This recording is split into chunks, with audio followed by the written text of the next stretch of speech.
আসসালামু আলাইকুম রহমতুল্লাহ। আশা করি ইংরেজি প্রথম পত্র পরীক্ষা তোমরা ভালো দিয়েছো।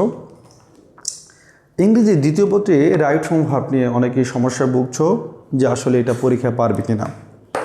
তো তোমাদেরকে আমি বলবো যে রাইট ফর্ম ভার্বটা দুই রকমের ভাবে আমরা প্র্যাকটিস করতে হবে। একটা হচ্ছে শব্দ পছন্দ করা, দ্বিতীয় নম্বর হচ্ছে গ্রামারের ব্যাখ্যা। আমাদেরকে প্রথমে আগে জানতে হবে যে আমাদের যে এরকম একটা বক্স দেওয়া থাকে, এই বক্স থেকে কোন শব্দটা আমরা পছন্দ করব কোন গ্যাপের জন্য, সেটা প্রথমে আমাদের আইডেন্টিফাই করতে হবে। এবং দ্বিতীয়বার হচ্ছে এটার ব্যাকরণটা কী হবে, এটার গ্রামারটা কী হবে, এটার সিনট্যাক্সটা কী হবে। চলো কথা না বাড়িয়ে আমরা মূল আলোচনায় চলে গেলাম। এখানে আমরা একটা বাক্য দেখেছি, self control is considered a great power. আত্মনিয়ন্ত্রণ, সেলফ কন্ট্রোল। কিছু কিছু যারা ভাঙা ভাঙা ইংরেজি বুঝো, যারা তোমরা একেবারেই ইংরেজি বুঝো না মনে করো, তাদের জন্য বলছি এইভাবে দেখবা, সেলফ কন্ট্রোল মানে আত্মনিয়ন্ত্রণ। এখানে পাওয়ার লেখা আছে, কিছু কিছু শব্দ তুমি বুঝবাই। তার মানে আত্মনিয়ন্ত্রণ হচ্ছে পাওয়ার, শক্তি। It dash all other virtues, এটা সমস্ত ধরনের ভার্চু মানে গুণ, সমস্ত ধরনের গুণকে কি করে। এইখানে এই প্রশ্নের উত্তর খুঁজতে গেলে আমাদেরকে চলে যেতে হবে উপরের বক্সে। চলো, ড্যামেজ মানে ধ্বংস করা, রেজাল্ট মানে হচ্ছে ফলাফল, বি মানে অ্যামিজার ওয়াজার, রাইজ মানে ওঠা। এইখানে ট্রাই মানে চেষ্টা করা, ওভারকাম অতিক্রম করা, ব্রিড মানে সৃষ্টি করা, ক্রিয়েট। অ্যাক্ট মানে অভিনয় করা, বিল্ড মানে তৈরি করা, কম্পেয়ার মানে তুলনা করা। এইখানে আমরা দেখতে পেলাম যে আত্মনিয়ন্ত্রণ সমস্ত ধরনের গুণকে কি করে। এই প্রশ্ন তোমাকে করতে হবে এভাবে যে ইহা অল আদার ভার্চুস, অন্য গুণগুলিকে কি করে, সৃষ্টি করে। আর সৃষ্টি করা ইংরেজি হচ্ছে ব্রিড। এখন ব্রিড আমরা শব্দটাকে সিলেক্ট করলাম, সেটা হচ্ছে ব্রিড। ঠিক আছে, শব্দ সিলেকশন করার পরবর্তী ধাপ হচ্ছে তোমাকে ব্যাকরণ অংশ সিলেক্ট করতে হবে। That means it subject third person singular number. যাদের থার্ড পারসন সিঙ্গুলার নাম্বার সম্পর্কে ধারণা নেই, একেবারেই মনে করো যে কোনো সময় বই ধরনি। ওকে, আমরা জানি পার্সন কত প্রকার, সেটা আমরা সবাই জানি। পার্সন হচ্ছে তিন প্রকার, একটা হচ্ছে ফার্স্ট পারসন, হ্যাঁ, সেকেন্ড পারসন, আর এটা হচ্ছে থার্ড পারসন। এখন এই ফার্স্ট পারসন হচ্ছে আই এবং উই, সেকেন্ড পারসন হচ্ছে ইউ, আর বাকি সব হচ্ছে থার্ড পারসন। এই পারসন চেনার পরে আমাদের পরের ধাপ হচ্ছে গিয়ে number, whether it is singular or plural, you have to know it. আমরা জানি ইট একজনকে বোঝানো হয়েছে বা একটি বস্তুকে বোঝানো হয়েছে, একটি জিনিসকে বোঝানো হয়েছে, দ্যাট মিন্স অবশ্যই এটা সিঙ্গুলার। প্রথম আমরা আইডেন্টিফাই করেছি this is third person, then singular number. If subject third person singular number, তবে ভার্বের শেষে অ্যাজ বেস হবে। পরীক্ষায় দেখা যায় সবাই অনেক সুন্দরভাবে লিখে, কিন্তু subject third person singular number হলে যে ভার্বের শেষে অ্যাজ দেওয়া লাগবে সেটা ভুলে যায়। প্র্যাকটিসই করে না, প্র্যাকটিস না করার কারণে এই জিনিসটা ভুল হয়ে যায়। ভুল হলে টিচার খেলা দেখার সময় এটাই আমরা দেখি যে সে ব্যাকরণ অংশ, গ্রামাটিক্যাল ইররটা কোথায় করেছে। তাহলে ইট ব্রিড হবে নাকি ব্রিডস হবে, ব্রিডস। এটা সমস্ত ধরনের গুণকে সৃষ্টি করে। এবার ম্যান ইউজুয়ালি অন যখন দেখবো তখন আমাদের ভাবতে হবে অন কার সাথে বসে, কোন শব্দের সাথে বসে, কোন শব্দের সাথে অন বসে। এইভাবে আমরা খুঁজে ড্যামেজ অন, রেজাল্ট অন, এইভাবে খুঁজবো। খুঁজে খুঁজে খুঁজে খুঁজে দেখলাম অ্যাক্টের সাথে অন বসে, অ্যাক্ট অন মানে অনুসারে কাজ করা, অনুযায়ী কাজ করা। তাহলে দেখো তো, man usually dash on impulse মানে আবেগ, অ্যান্ড স্ট্রং ডিজায়ার এবং প্রবল ইচ্ছা, এই দুটির কারণেই মানুষ কী করে বলো, অভিনয় করে। মানুষ কাজ করে কি অনুযায়ী, মানুষ কাজ করে তার মনে যেটা চায় সেটা অনুযায়ী করে। মানুষ তার ডিজায়ারনেস কোথায় সে অনুযায়ী কাজ করে। তাহলে এখানে অ্যাক্ট বুঝবে। আমাদের শব্দ সিলেকশন হয়ে গেল।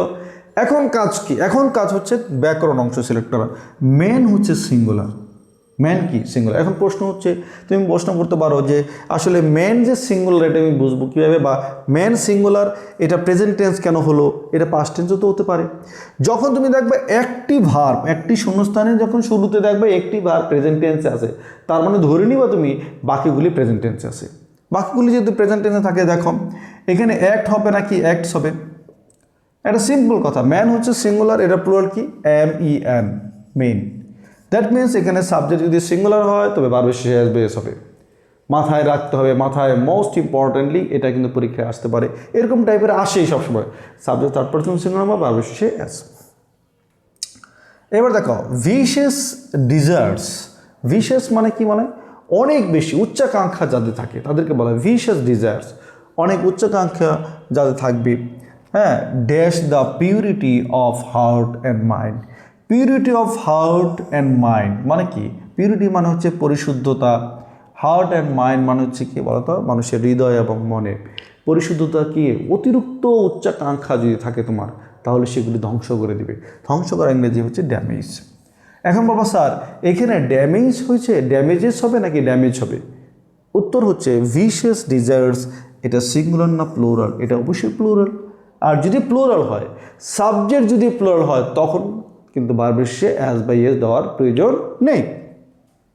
ওকে, এবার আসো একটি আরেকটা জিনিস, গুরুত্বপূর্ণ জিনিস হচ্ছে গিয়া আই স হিম গো হবে নাকি গোয়িং হবে? এই প্রশ্ন যদি তোমাকে আমি করি সেটা তুমি বলবা একটি সিম্পল সেন্টেন্স যে যদি কোনো ধরনের কনজাংশন না থাকে। কি থাকে? কনজাংশন বা কানেক্টর, তোমরা যেটা বুঝো, তোমাদের সিলেবাসে কানেক্টর একটা টপিক রয়েছে। তাহলে এরকম যদি কোনো কনজাংশন বা কানেক্টরস না থাকে তাহলে মনে রাখতে হবে একটি ভার্ব বসবে একটি সিম্পল সেন্টেন্সে। If you want to add one more verb then you have to add ING with the verb. তাহলে তোমাকে অবশ্যই আইন যোগ করতে হবে, পরের ভার্বের সাথে আইন যুক্ত করতে হবে, অথবা 2+ ভার্ব করবা অর্থ অনুযায়ী যেটা করা লাগে। তাহলে এখন দেখো আই স হিম গোয়িং হবে, ঠিক একই রকম। দেখো এখানে একটি ভার্ব বসতে চাচ্ছে, এখানে vicious desires damage the purity of heart and mind. এরপরে আমরা এখানে একটা ভার্ব বসাতে হবে কারণ এখানে গ্যাপ দেওয়া আছে। এখন গ্যাপ দেওয়া, প্রথম কথা হচ্ছে গিয়ে আমি গ্রামাটিক্যালি কাজ পরে চিন্তা করবো, আগে শব্দটা দেখি। ইন, দেখো তো তুমি ড্যামেজের সাথে ইন বসে কিনা, damage in, result in, be, rise, try, overcome, অনেক কিছু আছে এখানে। এখানে ইন বসতেছে, দেখো কার সাথে ইন বসে? রেজাল্টের সাথে কিন্তু একটা ইন বসে। রেজাল্ট ইন মানে ফলাফল বা ফলে পর্যবেসিত হওয়া, তাহলে রেজাল্ট ইন। এখন রেজাল্ট শব্দটা কি এখানে বসবে নাকি রেজাল্টিং বসবে? কেন রেজাল্টিং বসবে? কারণ একটি ভার বসে গেছে এখানে, ড্যামেজ এখানে একটা ভার বসে গেছে, সুতরাং আর কোনো ভার বসবে না, একটা সিম্পল সেন্টেন্স আর কোনো বসবে না। তাহলে রেজাল্টের সাথে আইএনজি যুক্ত করে দিলাম, resulting. Degeneration of human nature. Okay, it self control, এটাই আত্মনিয়ন্ত্রণ। ইট সেলফ কন্ট্রোল মানে কি? এটাই আত্মনিয়ন্ত্রণ। এখন কিন্তু বাংলা বাক্যে আমরা যখন বলি আমি একজন শিক্ষক, এটা ইংরেজি কি? ইংরেজিতে আম আ টিচার। আমি একজন স্টুডেন্ট, আম আ স্টুডেন্ট। তাহলে এইভাবে আমরা ইংরেজি বাক্য করার সময় কিন্তু যখন দেখি যে আমি একজন শিক্ষক, এখানে কোনো কাজ হচ্ছে না, কিন্তু আমরা এখানে কিন্তু একটা বি ভার্ব বসাচ্ছি। যখন ইংরেজি বাক্য এরকম দেখবা যে যেটার মিনিংটা আসে যে কোনো ভার্বের দরকার নেই, সেখানে অবশ্যই একটা অক্সিলারি ভার্ব অথবা বি ভার্ব বসবে। সুতরাং ইট ইজ সেলফ কন্ট্রোল, যেহেতু বি মানে অ্যামিজার ওয়াজের। এবার দ্যাট ক্যান হেল্প, দ্যাট একটি কনজাংশন বসে গেছে, দ্যাট একটা কনজাংশন বসে গেছে। দ্যাটটা কনজাংশন থাকলে দুটি ভার্ব বসবে। কয়টি ভার্ব বসবে? একটি কনজাংশন থাকলে দুটি ভার্ব। যেমন আমি একটা এক্সাম্পল দিচ্ছি, দেখো he is a man, he works a lot. এখন এই দুটি বাক্যকে যদি আমি যুক্ত করতে চাই তাহলে দেখো কি হয়। হি ইজ আ ম্যান, বলো হু, বলো ওয়ার্কস আ লট। দেখো তো এই বাক্যে আমরা দেখেছি, দেখো এই বাক্যে কিন্তু WHO একটা কনজাংশন, দুটি ভার্ব বসেছে, ওয়ার্কস এবং ইজ। ঠিক একই রকম এখানে দ্যাট এসে গেছে, দ্যাট থাকলে দুটি ভার্ব বসবে, একটা ইজ বসছে এখানে, ক্যান হেল্প একটা বসছে। এরপরে can help a man dash up, এবার আরেকটা ক্যাপে বসাইতে হবে। তাহলে দেখো এখানে কোনো কনজাংশন আছে? আর কোনো কনজাংশন কিন্তু নাই, কিন্তু এখানে কনজাংশন ছিল, দুটি ভার্ব বসে গেছে। এরপর আরেকটা ভার্ব যদি বসতে চায় ও কি করতে হবে বলো তো? আইএনজি যুক্ত করতে হবে অথবা 2+ ভার্ব বসাতে হবে। এখন আপের সাথে দেখো তো উপরের কোনটার সাথে মিলে, damage up, result up, be up, অনেক কিছু আছে। দেখো বিল্ড আপ বসে কিনা, বলো বিল্ড আপ। বিল্ড আপ মানে নির্মাণ করা, তৈরি করা। তাহলে এইখানে বিল্ড আপ আমি বসাবো, কিন্তু তুমি কি বসাও, এখানে টু বিল্ড আপ বসবে। কারণ কি, একটি ভার্ব এখানে বসে গেছে হেল্প, এরপরে এখানে আরেকটা ভার্ব বসবে না, সেই ভার্বের আগে টু বসিয়ে দিতে হবে, অথবা ভার্বের সাথে আইএনজি যুক্ত বিল্ডিং আপ দিলেও হবে। এবার আসো দেখো, building up a character which is very essential, to এর পরে ভার্বের বেস ফ্রম বসে। টু এর পরে কি বসে বলো, ভার্বের বেস ফ্রম বসে। এখন অ্যাভাব মানে উপরে, অ্যাভাব মানে কি উপরে। উপরে কি বলো তো, উপরে, উপরে কি উঠে মানুষ, উপরে কি উঠে, মানে মানুষকে এটা উপরে উঠিয়ে নিয়ে যায়। দ্য লেভেল অফ ইনহিউম্যানিটি, মানে ইনহিউম্যানিটি মানে অমানবিকতা থেকে তাকে উপরে উঠিয়ে নিয়ে যায়, মানে সে ভালো হয়ে যায়। তাহলে এখানে যেহেতু গ্যাপ রয়েছে টু এর পরে, সুতরাং আমরা রাইজ বসিয়ে দিলাম, উঠানো। এরপর দেখো nothing can dash to self control, এটা ভেরি ভেরি ইম্পর্টেন্ট। এটা নাথিং ক্যান, কেউ পারে না, কিছু পারে না। কিছু পারে না, কম্পেয়ার মানে কি তুলনা করা, কিছু তো পারে না তুলনা করা, এটা তো হতে পারে না, এইটা মনে রাখতে হবে। কম্পেয়ার যদি আমরা দিই, কম্পেয়ার টু এখানে যদি বসাই, তাহলে অ্যাপ্রোপ্রিয়েট প্রিপোজিশন হিসেবে তুমি বুঝে ফেলবা যে এটা কম্পেয়ার টু বসলো। ওকে, কোনো কিছু তুলনা করা, কেউ কে অথবা কোনো একটা ব্যক্তি তুলনা করবে, তাই না? আমি যদি বলতে I can not, I can compare, এরকম বলতে পারি, তাই না? ব্যক্তি তুলনা করবে, কিন্তু এইখানে যে তুলনা করবে সে কিন্তু নাই। দ্যাট মিনস কোনো একটা ব্যক্তি কিন্তু সাবজেক্ট হিসেবে নাই। ভার্বের কাজটা যখন সাবজেক্ট না করতে পারে, তখন সেটা মনে করতে হবে প্যাসিভ ভয়েস। এবং সেই ক্ষেত্রে তোমাদের মনে রাখতে হবে, যদি মোডালস থাকে কোনো বাক্যে, মোডালস, তাহলে মোডালসের পরে একটা বি বসাতে হবে। বি মোডালসের পরে কী বসাতে হবে বলো, এটা বি বসাতে হবে। বি বসিয়ে ভার্বের পাস্ট পার্টিসিপল ফর্ম কম্পেয়ার্ড, এটা প্যাসিভ ভয়েসের নিয়ম। দেখছো তোমাদের সিলেবাসে কিন্তু প্যাসিভ ভয়েস নাই, কিন্তু ফিল ইন দ্য গ্যাপ এইখানে কিন্তু তোমার ঠিকই প্যাসিভ ভয়েসটা লাগছে। ওকে, nothing can be compared to self control, to dash humanity, inhumanity কে কি করতে, জয় করতে, জয় করার ইংরেজি কি, ওভারকাম। এখন বলবা স্যার ওভারকাম বসবে কেন, ওভারকামের সাথে কি আর কোনো কিছু বসবে? ওভারকামের সাথে কিছু বসবে? ওভারকামের সাথে কিছু বসবে না, কারণ টু এর পরে ভার্বে বেস ফ্রম বসে।